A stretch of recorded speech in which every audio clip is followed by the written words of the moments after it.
Hey guys, welcome back to my channel. What if Naruto was an cosmic being and had harem into space? Movie. Most, upon hearing that sentence, wouldn't necessarily agree. And for one 17-year-old Naruto Uzumaki, he would very much agree. So, who do you fancy more, Uzumaki or Uchiha?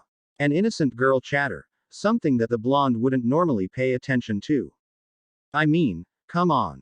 You know I like muscular guys, a vain reply, but a reply that nonetheless drew the passive hearing of the young Jinchuriki. I need a manly man. A manly man. Naruto had spent that night going over those words, over and over. Wasn't he a manly man? He could lift things 1,000 times his weight, punch someone through a mountain, hell, he could even throw Kurama, who weighed a lot. Peef. Only with the help of chakra, face it, you're scrawny. The tailed beast's reply had struck the blonde like a wet fish to cool skin. He sat gaping for almost an hour. That hour was painfully long but was quickly shoved down deep as possible as he spent the following hours upon hours to deliberation and confiding within his friends. But, after a whole week of questioning life, questioning his identity, Naruto decided to make a drastic change. He was gonna get buff, even if he had to train to the point of death, ya know. So, with swift goodbyes, the blonde made a quick trip to the land where the most muscular man he knew of resided. Land of Lightning was nice this time he had thought at the time, maybe the training wouldn't be so bad. Oh, how foolish he had been. 2 years ago, that is. 2 painfully exhausting long years. After being laughed at, then questioned on sanity, I had finally settled to train him, only because he owned the blonde Jinchuriki for one. Saving the entire world, which included him and B, and 2. Not fighting the whole nation of the banishment of Sasuke Uchiha, even if it was a light let-off in his opinion. Plus, this allowed the giant of a man to torturing the little upstart without any repercussions. So, without almost unnerving glee, the man had set out a 2-year-long crusade to make the blonde's life a living hell. Sealing his chakra sealed and forcing to lift onto his back, and then spurt around the village before he collapsed, a mere light exercise. Followed by throwing boulders at him with the help of B, which he had to catch, which could be classed as a little worse. No, the most horrific exercise was being forced to climb a mountain, in the middle of a thunderstorm, with an ever-accumulating amount of weights and boulders strapped to his body. And worst of them all, oh the horror.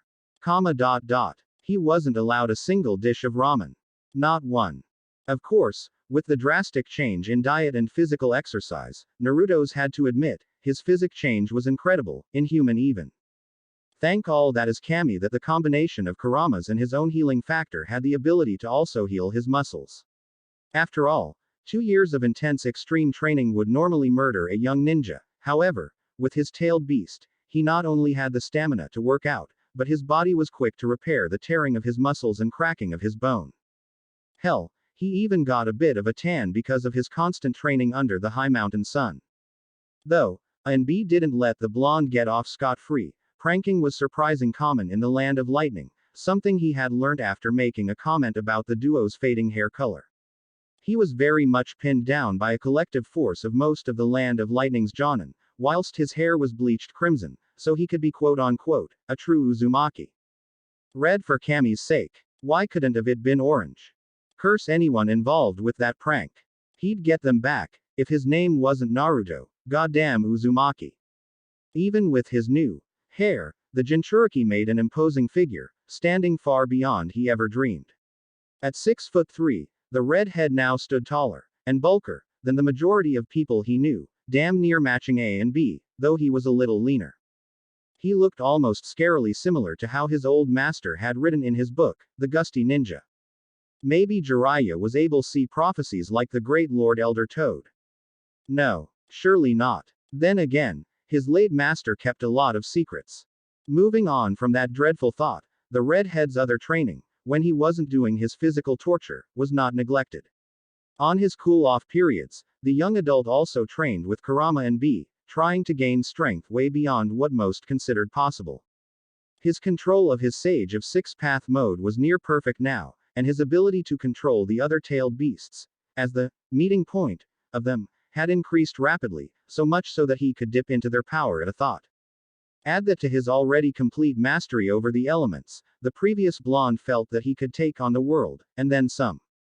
That sentiment was put to the test when, upon visiting his friends and family for the Rinne festival, he had to interfere with some white-haired dumbass trying to kidnap Hinata. The sheer awesomeness of the ass-kicking he dished was quickly squandered when he was informed that apparently the moon was a crash course collision with their home world. Oh, and somehow, the man he had just wiped escaped, taking Hinata's younger sister with him. He, hot-headed as he was, followed the man with unstopping determination, promising to kick the scrappy Tonari Otsutsuki ass through the damned moon. A promise he made a reality, even after he had to split off from his fellow Leaf Ninja as he crashed through Tonari's castle roof. His training had came in clutches. After taking a moon-splitting beam to the face, the redhead proceeded to easily smack around the punk Otsutsuki around like a wet paper bag. Even got several solid punches to his dumb-looking face. His victory was short-lived, as after the sudden arrival of his squad, he was informed a bit too late about a frickin' death beam that the Element Nation had planned on sending towards the weaponized moon. And whilst he could handle the damage with only minor pain, his companions definitely couldn't take that kind of power. And so, he decided that the best bet would be to use a Rasengan powered by Shikaku's cursed seal markings, hoping the Fuinjutsu technique would absorb the damage with ease. XXXXXXXXXX. Idiot. The snappy reply of Kurama went unchallenged as by Naruto, his body slowly drifting in the air, unable to use his ability to fly to his advantage, though he was slowly regaining his senses by the second. Damn, it's hot. Heat. Its unbearable pressure bore down on the soul ninja like a plague, so much so that it beat out the summer heat of Konohagakure no Sato with ease. Where the hell am I? A cone of fire clouded the redhead's vision, a thick veil of pure fire, with the only thing he could only see being a dark black sky, the only source of light coming from a large white moon. Annoying. Dumb, brat. Another sharp growl echoed in the redhead's mind, making him sigh.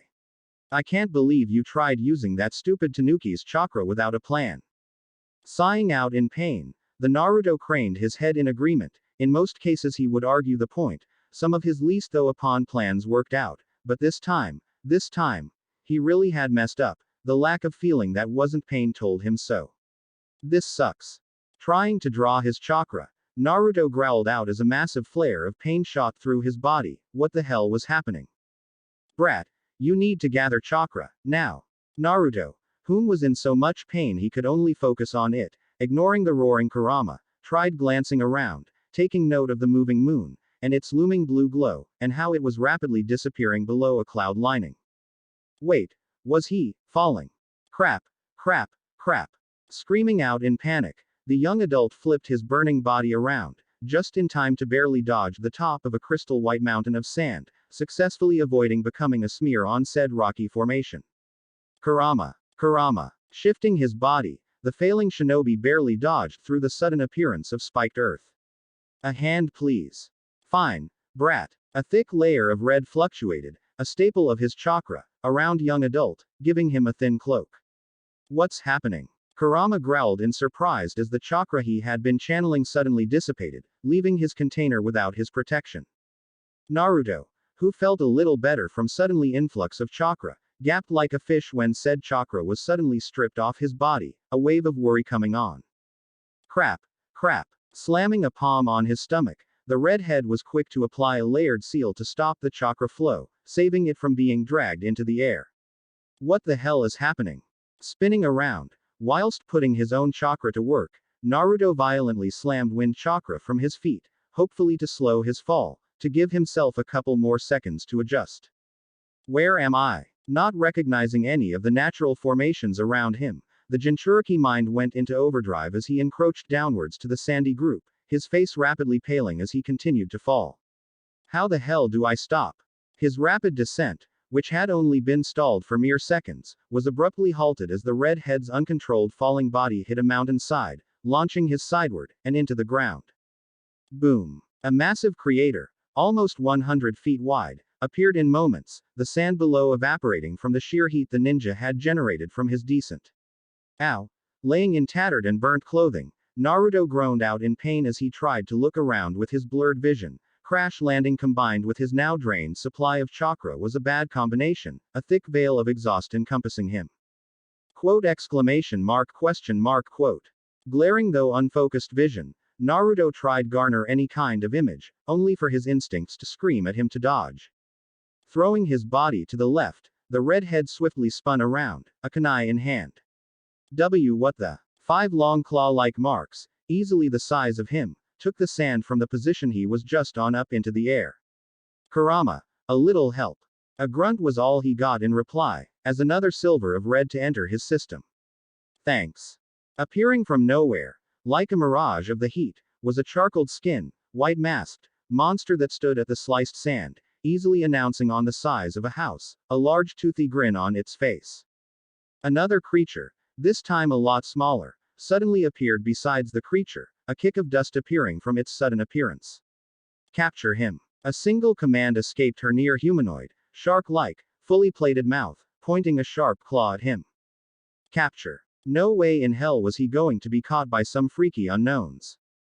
Dragging his body up, and forcing whatever chakra he could out, the redhead managed, if barely, to dodge to the left. A clap of thunder roared to the spot when he was just lying.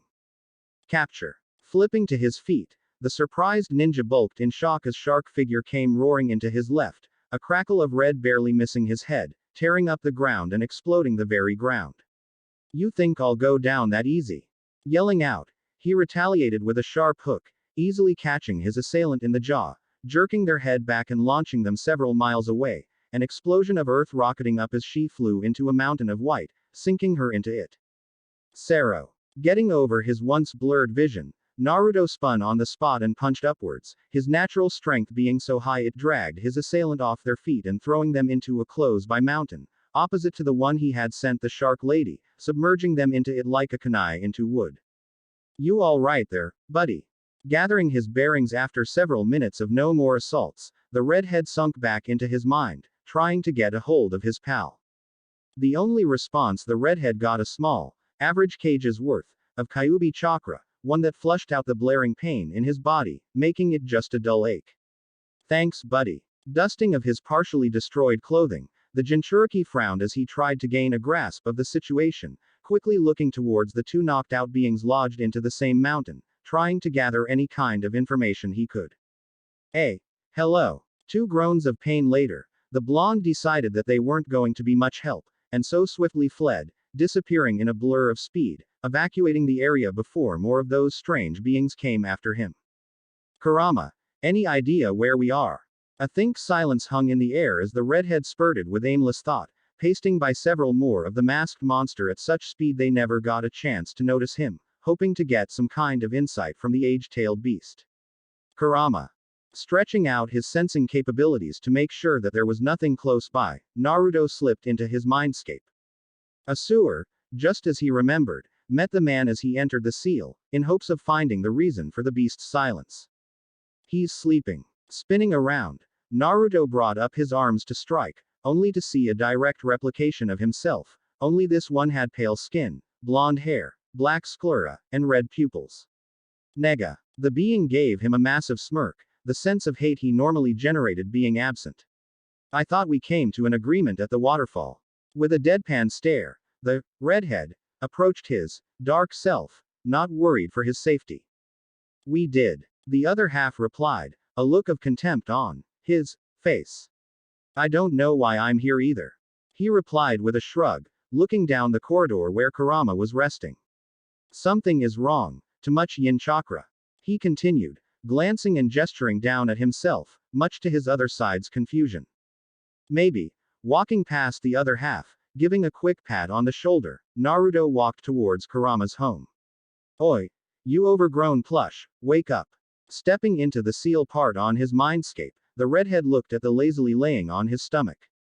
Brat. Hearing the plush remark, the several-story-tall 9-tailed fox roared in annoyance, slamming his claws in front of the impassive ninja. I should have ate you when you were young, you ungrateful mortal. Scoffing, a small smile met the angered beast as he leapt onto the tall snout of the fox. So, any idea where we are? Maybe somewhere in Suna. I don't think we're anywhere close to that sandy wastelands. Kyuubi remarked as he focused on his container perched on his nose, frowning as he caught the redhead off guard. Humming in surprise, the blonde snapped his fingers in realization, smirking to the tall-tailed beast. You think we closer to Iowa?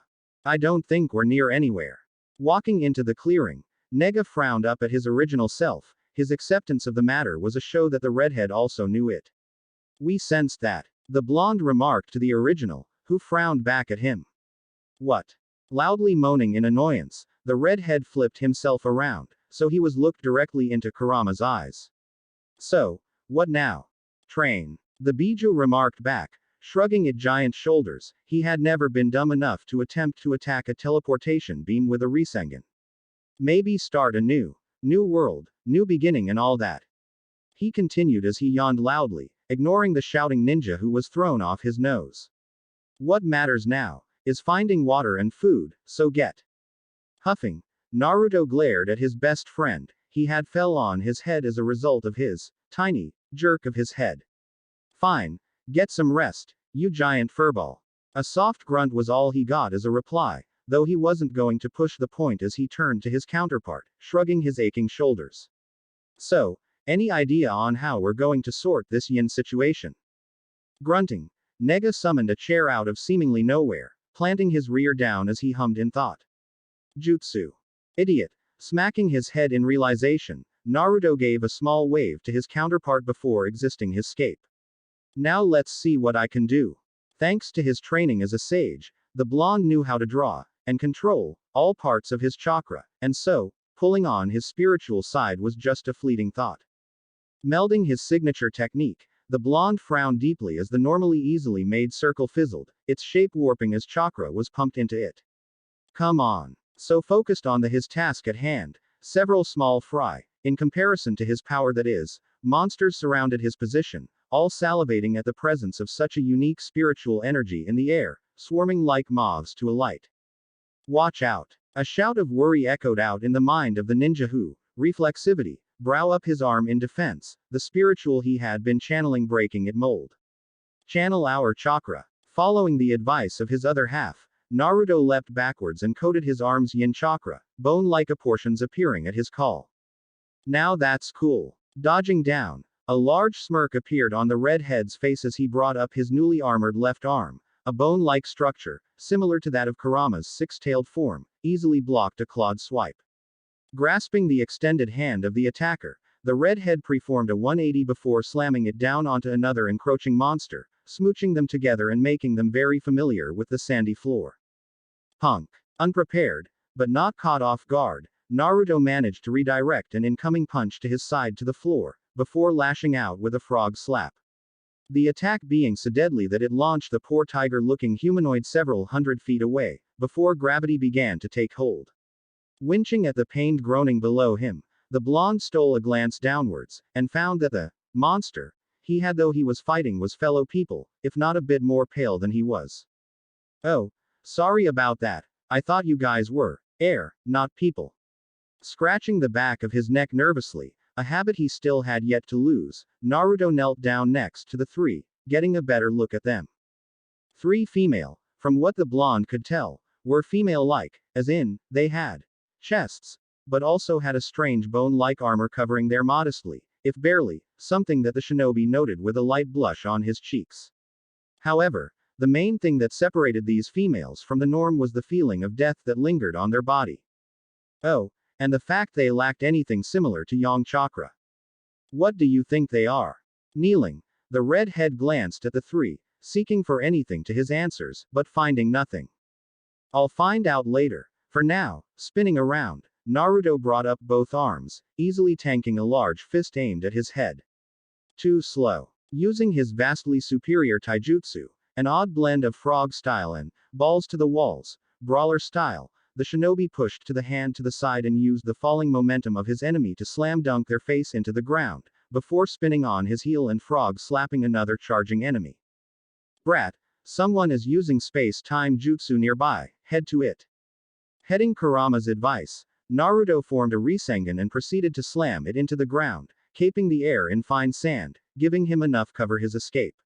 Yells of fury and anger hit the ears the fleeing redhead as he outsped of the enemy's field of vision, following the fox's directions, traversing from a field of sand, into a forest of white bone-like trees, several large black beings circulating around a giant tear of space-time.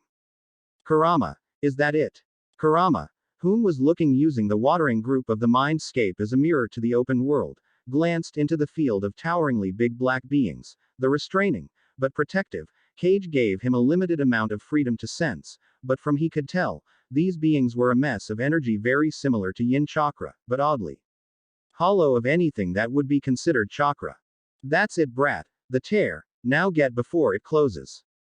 Crouching down low, Naruto pumped chakra into his legs, drawing the attention of the beasts, before suddenly launching himself forwards, slipping past the hundreds of feet tall monsters, their large body shimmering in and out of his path.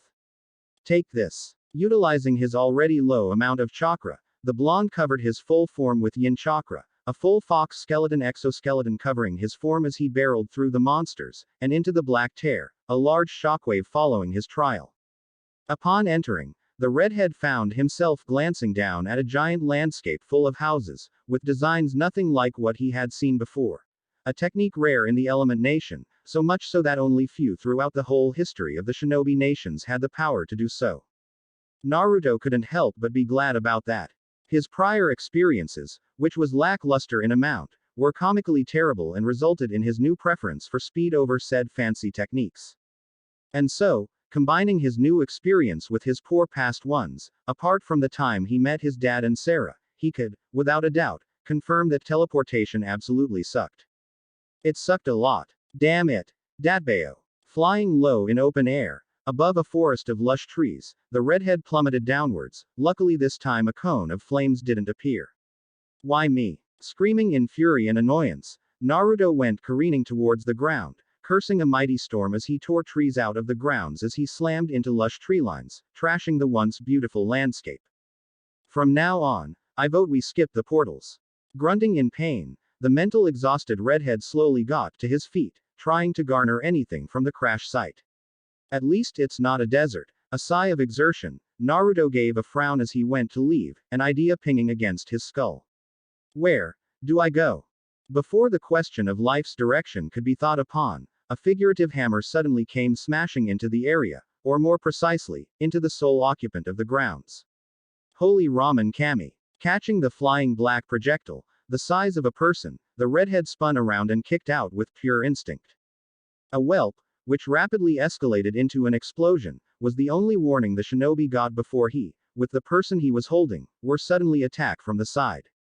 A flicker of black and white was the only thing the redhead witnessed before a female, with long purple hair, and a cocky smirk, came into his perception, a clenched fist inches away from breaking a jaw. Nope. Bringing up an armored wrist, Naruto redirected the blow downwards and pirouetted on the spot, kicking the stomach of the female villain whose eyes flung open wide. Held up in the air for mere moments, gravity stopping for mere moments, before the held back power sudden came to life with full force, launching her back into the treeline with a scream of shock and pain. Phew, that was CL crap. Hunching over, the redhead groaned out as an elbow lodged itself in between the ribs, right in the diaphragm of the unprepared shinobi. Why? Glancing down, the redhead glared at his rescue-turned-traitor, the sight of a short black-haired female glaring right back at him, a faint blush on her cheeks, greeting him right back. What's was that for? Let me go. With another sharp elbow attack, the female struggled to escape her captor's hold, only for said person to be drop her to the floor without warning. Finally, catching herself mid-air, the robe-wearing short female stood to full height, a mere 4'11", glanced up to the recovered redhead, taking note of his tall form. Who are you? Why are you here? Name's Naruto, strongest shinobi of the Element Nations. Easily having recovered from the earlier blow, Naruto smirked as he flashed a thumbs up to the short female, his squinted eyes taking note of her odd outfit, a sleeveless houri of all things. As for why I'm here, I came from some kind of portal thing, and ended up crash landing here, ya know. Shrugging his shoulder at the absurdity of the situation, the redhead gave a hand to the female, his smirk turning to a friendly smile. Sui Fon. Nodding her towards the man, but not taking his hand, the captain frowned in thought. The man gave off an odd aura for sure. His height and build gave off an imposing figure, but his friendliness and outgoing nature countered any chance of coming across as an enemy. This portal you spoke of, where exactly? Before the captain could continue, a wall of white flashed into the opening, directly at the unprepared captain. Did you forget me, my little bee? An earth-shattering explosion split the ground between Sui Fon and Naruto, splitting the two apart. So, who's this, a secret lover? Excuse. Sui Fon, who had recovered from the sudden assault, forgot the sadness she felt early from meeting her predecessor, and let the flames of annoyance take hold. You. Being stubborn to a fault, and easily to annoy, the twin-tailed captain was not used to being teased, so her only coping method was to get super anger and embarrassed at the same time. In a flash of black, Sui Fon was in front of the perplet with her weapon of choice, a golden stinger on her right hand's middle finger, mere inches from touching another inked butterfly. Yoruichi. Almost. Slapping the attack without a thought, Yoruichi smirked as she kicked the captain away. It would seem that her pre-placement had gotten very strong. Watch out. Sui. Naruto, who had retreated back to gather an understanding of the situation, jumped to the side and caught the surprised captain, bearing the brunt of the force behind the blow. We need to take this approach carefully. Whoever this person is, they're fast. Nodding to his new temporary partner, Naruto launched himself at the female, easily breaking past her guard with 2 knocks to the gut, followed by an uppercut that launched her skybound. Now. Year of homing her speed, the captain got. Dissipating in flash step, Sui Fon appeared a breath ladder above the caught off guard Yoruichi, the heels of her feet caught in the side of the dark-skinned flying female. A sonic click echoed out as she was launched across the clearing and into a readied Naruto, who seemingly popped up out of nowhere. Surprise. An earth-shattering punch, so strong it made Naruto wince in pity, slam-dunked the poor flying female in the face, her body crumbling to the ground in a heap in an instant, a soft groan escaping her plump lips. Oh, whoops. Glancing to his new ally, the redhead was greeted with a massive smirk of happiness on her face. Do you want me to carry her? Seeing her glee, Naruto delicately picked up the downed girl before slinging on her shoulder. So, where exactly do we go? Trying to hide her glee behind a fake cough, and failing miserably, Sui Fon smiled in delight as she approached the downed form of his prior mentor. I finally won. Whispering to herself, she gave a quick true smile, before turned to the redhead carry the down package, before pointing to the backwards. Follow me, the head captain isn't too far away, you should meet him. Taking lead, the captain of the 2nd Division thought on the events that transpired moments ago, her focus now on the tall, strong, muscular, handsome, calm yourself, Sui Fon, he's an unknown. Don't let his charming smile affect you. Naruto, who had been following after the fast captain, arched an eyebrow in confusion when the said female stole glances at him, a pink hue on her cheeks.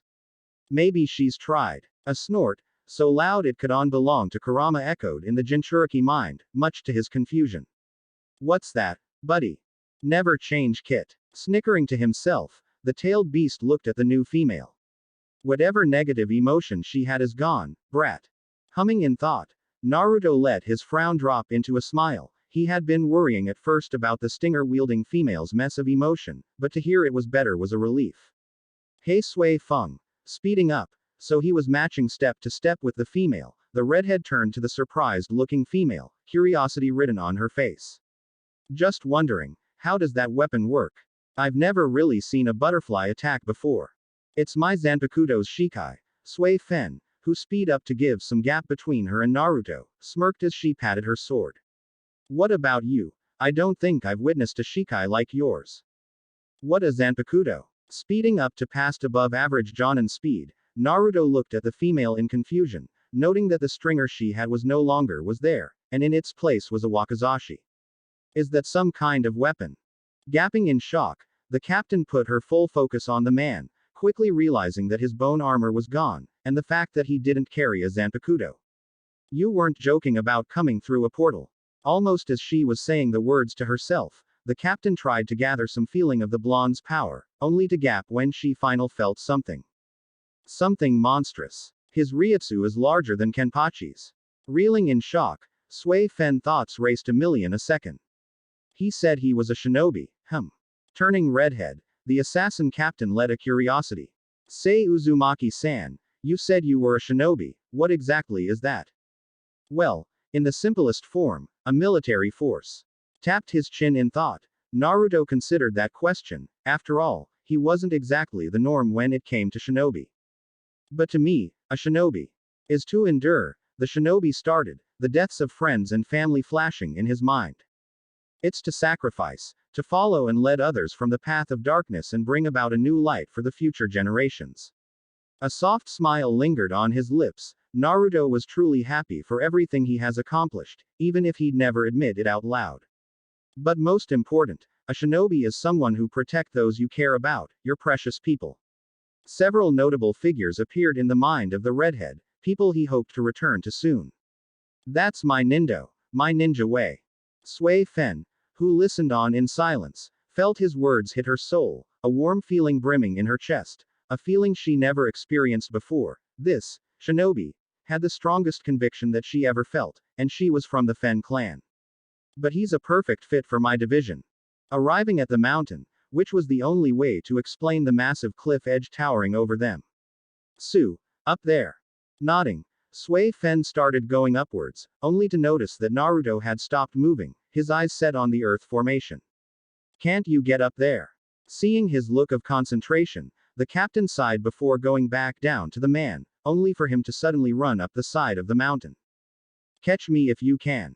Raising to the challenge, the captain shot upwards, a cocky smirk on her face. That smirk was quickly wiped off, however, when Naruto suddenly stopped, throwing out an arm to stop her. Hey, is there supposed the stench of blood up there? A frown of worry was the shinobi's only reply. Guess I'll have to help, ya know. One poof of smoke later, a shadow clone grabbed the female on his shoulder before leaping down to the forest, to keep them safe, and tied up to a tree. No time like the present. To the 13 court guardian squads, all squad captain, lieutenants, and acting lieutenants. A voice, female for sure, echoed in the mind of Soi Fon, instantly catching her secondary attention, whilst her main focus on the scene in front of her. And Ryoka, lady and gentlemen. Much to the surprise of Naruto and Kurama, a voice suddenly broke past their mental defense, snuggling itself in, stinging his ears from the sudden impingement. This is 4th Squad Lieutenant, Katetsu Aizen. Nodding to Soi Fon, Naruto smirked as he flipped onto the cliff edge, summoning shadow clones in an instant, several of which transformed into drums, whilst the other began to hit them.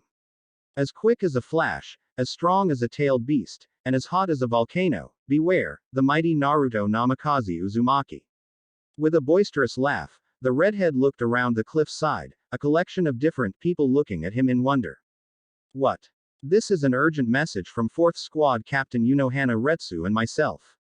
Idiot. Jabbing the tall male's side, Soi Fon sighed in annoyance. She had hoped to sneak up on the Ryoka, but with the obnoxious entrance the stealth approach had pretty much been thrown out the window. Glancing around, the captain was quick to identify the fact that the prisoner, Rukia, in the arms of the Abarai Renji, surrounded by a pool of his own blood, a clear cut running from his shoulder to hip. This is not good. Lying not too far from him was the bloodied form of Ryoka, the one named Ichigo if she remembered correctly. Glancing around, Naruto tried to locate where the link was coming from, even going so far as to try and sense out the power, a thin trail of energy slow becoming visible to him. What I am about to tell you is all true. Shifting his clones back for combat, Naruto stepped closer to his guide, not once taking his eyes off the 3 deadly-looking people standing across from Soi Fon and his fellow redhead. Hey Sui, you don't think this has anything to do with the men in front of us, do you?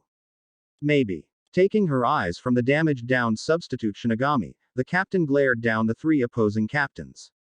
What happened here? With a thin trail of sweat sliding down the side of her temple, Soi Fon felt her confidence waver ever so slightly. She knew well enough that she could take any of them 1-to-1, but 3-on-1, that was going to be a lot harder. That was if she couldn't resolve it with words, that is. Naruto, who had been focusing on the 5 in front of him, frowned deeply as he met eyes with the most bland-looking person among them, a tall man with brown hair and thin glasses.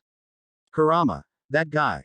He's definitely hiding it well, but I can sense the negativity from his fifthly human soul. The tailed beast, without questioning the redhead, narrowed its giant eyes in concentration, the being had a lot of power, and reminded him of Uchiha. You need to kill him. Don't show commentary here. Sighing in pain, almost if the words had struck him physically, Naruto glared forwards with clenched fists. To him, curing someone from their darkness was just a matter of showing compassion through every blow he dealt, to show them the light in their vast pit of dark. He rarely gave thought to whether or not someone actually deserved redemption. Sasuke, Madara, Obito, hell even Nagato and Konan, needed a good couple of Rasengan before they saw the light, or in Madara's case, a goddess destroying his body. Captains of the 9th, 3rd, and 5th has betrayed the Soul Society. They're all wanted for killing the office of 46. Surprised, and disgusted, by the three in front of her, Soi Fon let her power condense within herself, mentally and physically preparing herself to strike at the three captains down. A soft click of her heels was all the warning she gave before she disappeared and reappeared beside Rukia and Genji, locking a heated gaze to the smirking Aizen. Stand down, Aizen. Come peacefully, and face trial. My, Fen-san, never stopping his stride, the glass-wearing man smiled calmly as he locked gaze with her fellow captain. Do you really think you can stop me? Ignoring the threatening aura the short Shinigami exuded, Aizen continued to approach, his footsteps echoing like an impending doom. Abarai-kun, I'll ask you one time, drop Kuchiki Rukia, and step away. Shocked by the command given to him by the traitorous ex-captain, who had already sliced him with a blade, the red-haired Shinigami took a shaky step back, slashing his extendable blade. Never. With his gentle fake smile ever so present, Aizen, much to the shock of everyone, caught the unique blade. My, oh my. Raising the sharpened blade edge without so much as a scratch, Aizen merely flicker a blade out, the connective parts of the sword snapping like twine. Oh. However, unlike the bloodied form of Renji he expected, there was a two-cut-in-half wooden log. Interesting. With two rapid uses of substation jutsu, Naruto gave a quick sigh of relief before turning towards the casually looking captain, two kunai ready to combat the shifty man, much to the raising anger of Soi Fon, who felt that she wasn't even being considered as a threat. I warned you. Using her self-proclaimed mastery of flash step, the female captain appeared in front of Aizen, her weapon stretched out to stab. Weak. Ripping the outstretched arm from the air, Aizen sliced down, his blade closing in on the shocked body of Soi Fon, aiming to make a deep cut from shoulder to hip. You can't even scratch me at your level. A splatter of blood flew into the air. Aizen stepped back in shock, eyes wide as he brought up a hand to his cheek, touching the thin red line on his cheek. Well, what a surprise. Naruto frowned in annoyance as he glared at the two people who had intercepted him, their blades struggling to hold against one of his kunai, whilst his other hand reached out to get a new kunai, having thrown his previous one. Back off. Using their momentum against them, Naruto easily disengaged with a backwards pivot, his kunai striking out to hit the open necks of the captain, only to find that said captain's reaction time were quick enough for them to block the blow, a flash of several sparks resulting from the clash. Futon. Tappa. A wall of wind, launched out from the lips of the young adult, blasted at the faces of the two captains, forcing them to block because of the close assault. Using their distraction, the redhead launched forwards at top speed, appearing in front of Aizen, whose eyes widen in shock, a fist connection with his jaw with enough force to shatter the floor the captain stood one, before ultimately launching the captain away like a ping ball. To your left. Heading Kurama's warning, Naruto ducked, the feeling a swipe of a blade just barely trim of a few stray hairs very alarming to the male. Glaring around, the redhead hoped back as his danger sense spiked, dodging another swipe for his neck. Damn it, come on out. Slamming his palms onto the ground with might, a cloud of smoke and earth exploded upwards as two blades descended. He's fast. The smiling face of the white-haired captain shifted into a light frown as he brought up his blade, sliding back several steps from the sheer force. Strong too. Hump. Grunting in acknowledgement, Tosen brought up a blade just in time to stop a kunai from bisecting him. He's too fast. I'm struggling to sense his presence before he strikes. Almost like a precognition, the man barely had time to shift his left as a blade slid into his guard and nicked his wrist. Interesting. Aizen, who had used his sword's power to control the redhead's ability to perceive him, frowned when his blade was dodged once again, a sense of annoyance overcoming him. he had little time before the other captains arrived to retrieve the Hogyoku. Very well then. Let us see you survive this. Hado 90, Kurohitsugi. Sensing the impending danger, Naruto moved. In a flicker of speed, the redhead, now covered in bone-like armor, appeared before Aizen, a fist already outstretched to strike. Foolish. Standing several yards away from the group, Aizen smirked confidently as he dragged an unresponsive Rukia up by her prison collar, fully intent on retrieving what was his, the perfect technique to retrieve the item of his desire already active. Did you really think? An explosion of movement, appearing in the center of Aizen's extraction technique, red eyes glaring ahead, the shinobi growled. That such a shit illusion technique could fool me for long. Socking the shocked captain, whose outstretched arm was already in the middle of Rukia's surprised form, Naruto flung the captain into one, and through the other, white pillar, catching the weakened female form out of sheer reaction. How? Aizen, who had never once seen his hypnosis fail, brought a hand up to his jaw in surprise. So surprised even that he hadn't been able to bring up his weapon to block another blow, this time launching him towards his shocked allies. Don't think I'll let you get away that quick. Landing beside Soi Fon, who battled alongside a tall new arrival, against the two traitorous captains, Naruto brought a foot slamming down into the unprepared guard of Tosen, an echoed crack going out. You're gonna regret fighting me. Using the weakness of the captain, Soi Fon flashed stepped into the man's guard, a finger posed to strike his unprotected side. Die. Aizen frowned as he met the sight of Tosen falling to his knees, half his body ripped open as if someone ran a massive blade through it.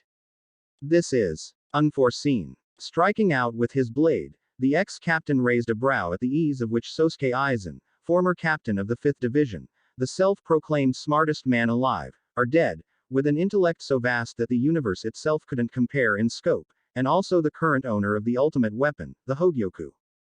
His power was so extensive that his sheer presence could eviscerate mortals. No one was even a fraction of a fraction compared to him. The thought of him even considering someone a threat was downright laughable if it wasn't so sad. No Shinigami or Hollow could even graze him, let alone touch him.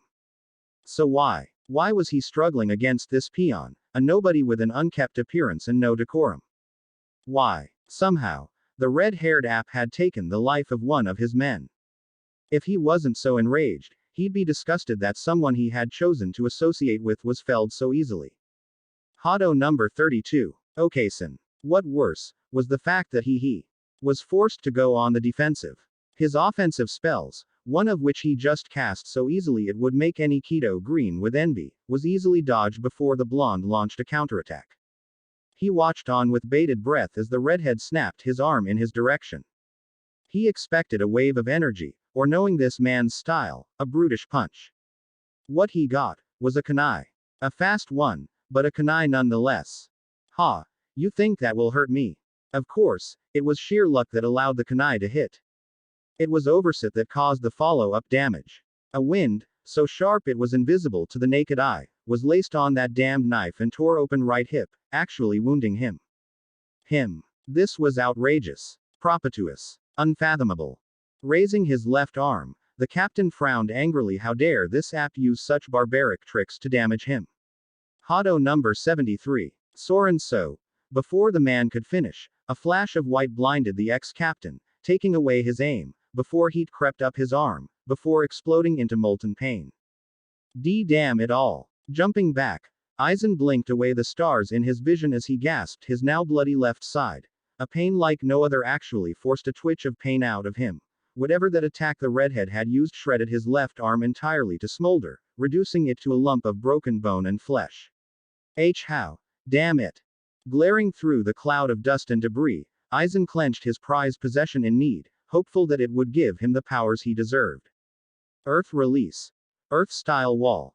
Much to his growing anger and annoyance, a wall of hundreds of feet rose instantly around him, blocking off his vision and leaving him blind to any further attacks. Dust release. Poison air. Upon hearing the properties of the attack shouted out, the captain reacted as quickly as he could, bringing down a blade with deadly intent and clearing the smoke so that it would not affect him. What the captain didn't expect to garner as a result was the view of a redhead standing prone beside him. Sucker. Upon releasing his mistake too late, a fist connected with the man's chin, launching him towards a waiting clone, whose fist struck down with earth-shattering force. Stop this. Angered, Aizen flipped his body, pocketing the Hogyoku as he changed his blade hand, a small cloud of smoke appearing on his palm. Hado number 99. Flexing his Ryutsu to its unbearable max, the former captain glared at the man before him, angered by his standing defiance. Goryutenmatsu. In an instant, the ground, including the recently constructed earth walls, within 50 feet of Aizen shattered. 5 enormously building-sized light purple dragons appeared upon his command, their dragon-like maws opening to show monstrous rows of sharp-looking teeth. Know your place, mongrel. Flickering his blade towards the fool before him, Aizen disappeared, his roaring dragons flowing towards his blade's target. Like hell. Naruto, who had been holding back enough not to destroy the ritual-looking area, shouted out in defiance as he flipped over the first dragon hand, his eyes barely keeping up with the fast-moving captain as he brought a wind-infused kunai. A mighty ting filled the area as wind kunai clashed with purple-infused blade, a deadlock held for a mere moment before Naruto redirected the edge downwards and jumped up. Nimbly avoiding the maw of 2 dragons, Naruto summoned a clone above him, one that kicked his heels, forcing him back down so he could slam down onto a dragon head. A chakra-infused heel shoved the 2 tangible dragons into the dirt, chakra pulsing as he drew upon a particular tailed beast's powers. Boil release. Hyperheated chakra exploded outwards from Naruto's body as he used the momentum to launch back through the air, using the dragon as a personal springboard. Uzumaki. Spawning several clones, all doing the same boil release as the main, flew towards Aizen, steaming fists lashing out. Barrage. Aizen's eyes widened in pain as a fist connected with his chin, Ryutsu, beyond what he even considered possible, threw him off his feet into an oncoming barrage of redheads. How? Taking a blow to his left, the captain barely had time to consider escape before being launched away by a powerful kick. To those that witnessed the carriage of blows, Aizen was passed around like a ping-pong ball. Copies of Naruto appeared in the thousands, meeting the poor ex-captain with gifts in the form of potshots to his body, beating him black and blue. This is incredible. Soi Fon watched on mystified, her mind racing as she tracked the fight to the best of her ability. Several redheads appeared in random yet effective attack patterns that crushed the traitorous captain's defense. His overwhelming amounts of Ryutsu filled the air like a veil slowly lifted. I've never seen Ryutsu used like that. Indeed. A calm yet powerful voice spooked the poor infatuated captain, her sharp eyes shifting to the left to see the elderly form of the 1st Division captain, Yamamoto, his usually narrowed eyes open and intently watching the battle. His power is fascinating. Captain. Behind the aged Shinigami were Captains Kyoraku and Yukitaki, their wide eyes watching on in their collective surprise. What should we do? Stepping from the 2nd Division's blind spot, what can we do? Yoruichi appeared, a giant purple bruise on her face. Though, I wonder, how did you hide such a strong lover, little B? Clicking her tongue to the roof of her mouth, Sui Feng chose not to correct the ex-captain. Better let others think she already had a claw into the man so they wouldn't put their snouts into her business. He's powerful, true. Before the captains and ex-captain alike could talk or make a move, a crack in the sky opened up, thick black lines stretching the fabric of time like a roaring maw. Negation. In an instant, 3 pure golden beams launched onto the suffice, encasing the 3 traitorous captains, dead or alive. Bastard. A yell, easily identified as Naruto's, echoed out as a clash between shield and lava Rasengan resulted in a shockwave of force, thick cracks appearing on a shocked Aizen's saving grace. Sero. A collective of hundreds of Jillian's screeches chilled the bones of the people present as, before Aizen's shield could fully be breached, multiple beams of blazing crimson red bombarded the attacking redhead, a resulting large explosion encompassing him with the sudden attack. It would seem, Aizen, now confident as his team was brought into the safety of the Jillian's protective shell, turned his smug gaze towards the hostile captains. You failed. Stepping forward with intense eyes filled with displeasure and anger, the head captain spoke loudly and clearly. Aizen, your crimes here today will not go unpunished. His voice sent chills of those around as he glared towards the retreating captain, a large amount of spiritual pressure washing over the area. We will hunt you, day and night, you will never know rest. Aizen, seemingly uncaring of the threat, cockily smirked at the old man as he was taken to safety, his mind already racing about how he would kill the redhead in their next fight. Damn it. Bursting from a pill of rocks and rumble, Naruto coughed roughly as he evacuated his lungs, sputtering obscenities as he watched the sky close. What kind of bullshit move is that? Is he some kind of Kagaya clone? Brushing off the few pebbles on his shoulders as he turned away from the destroyed site, Naruto couldn't help but blush in embarrassment as a large white tower fell not a second later. I'll fix that. Idiot. Kurama's snark reply caught Naruto off guard, his hand instinctively coming up to scratch the back of his head in embarrassment as he watched his temporary ally, guide approach, the smile on her face long since disappeared. Be careful, brat. You just used a lot of chakra, and we don't know how strong these people are. Mentally nodding in agreement, though he had his doubts that his new friend would attack him, Naruto smiled as he raised his fist towards the captain, ignoring the tense others standing no more than 20 feet away. You're supposed to bump it, like this. Seeing the confused look on Soi Fon's face, he bumped his fists together before reaching back out towards her. Why? Staring at the fist like it was some uncontrollable weapon of mass destruction, Soi carefully brought hand before folding them over one another, huffing at the blonde disheartened look. Fine. Bringing her left fist up, the captain blushed in embarrassment, her pale skin connected with his tanned, only to freeze up when a sense of warmth and understanding struck her. Emotions, not her own, but also most definitely hers, combined to make a connection she had only ever felt when she first met Yoruichi. What did you just do? Smiling brightly, Naruto withdrew his fist from the captain as he glanced around the area, ideally taking note of everyone watching them in bewilderment. It's kinda an age-old tradition from where I come from, he replied shortly, not too sure how to explain to her that he'd connected his energy to hers without coming off as a creep. So what now? Now, glancing around, Soi Fon took note of all the injured individuals around them, Shinigami and Ryoka alike, and sighed in frustration. As much as I'd love to follow after those traitors, we have wounded to tend to. Bones of beasts scattered far and wide, stapled crimson crystals, steel wheels. A female's voice, which screams confidence and power, cried from overhead, drawing Naruto's attention. Wind in action, and the sky at rest. The sound of flying arrows.